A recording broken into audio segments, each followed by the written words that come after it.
અને ખરો નથી ખોટો. ફટ એટલે ભગવાન અંતર્યામી આવીને પ્રગટ થયા. દુર્વાસાને કહેવા માંડ્યા, દુર્વાસા સત્કર્મ, તમે જે કહી મારા ભક્તને જે કીધું એ ખોટું છે.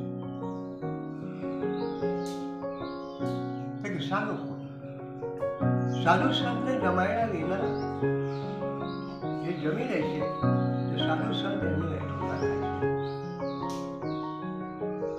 ત્યારે ભગવાને કીધું છે કે તમે જોયું જાણ્યું વિચાર્યા વિના મતલબમાં શ્રાપ આપ્યો એ ખોટો છે. એમને જયમાં નથી, તમને જમાડી નહીં જમવાના.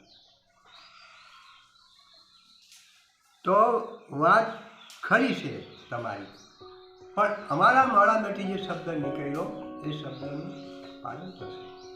એ શબ્દ પાછો ના પડે, એને શ્રાપ મીઠ્યા ના. ને જો તમારે મીઠ્યા કરવા હોય તો પ્રભુ એનો શ્રાપ તમે તમારા શીખ પર ચડાવી દો. ત્યારે ભગવાન ભક્તોના દુઃખના નિવારણ માટે, ભક્તોના ઉપર જે દુઃખ છે દુઃખને હટાવવા માટે પોતે દુર્વાસાને કહી દીધું કે દુર્વાસા ઋષિ એનો શ્રાપ હું મારા શીખ પર ચડાવી દઉં, ભક્તોના માટે હું કંઈ બી કરી શકું. ત્યારે ભગવાને એનો શ્રાપ માથે લીધો અને પોતે ભક્તોને નિવારણ કરી દીધા.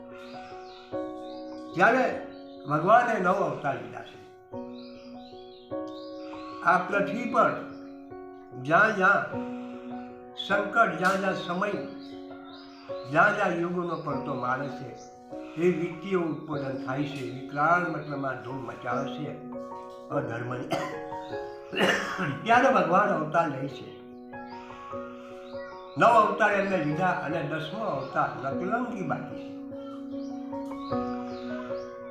10મો અવતાર નકલંગી બાકી છે. વિષ્ણુ હંસા બ્રાહ્મણના ગળે અને કાળા વસ્ત્રથી મળ્યો જતો અવતાર પ્રભુ લે છે. સતયુગમાં એનું વસ્ત્ર હતું વ્હાઈટ હતું, ત્રેતા યુગમાં લાલ વસ્ત્ર હતા, દ્વાપરમાં પીળા હતા અને કળી યુગમાં ભગવાનનો વસ્ત્ર કાળો થશે અને ગુલામ પર પલાટ થશે. આ પૃથ્વીના ઉપર હાહાકાર અસુર લોકો પ્રવેશ થઈ હાહા મચાવશે.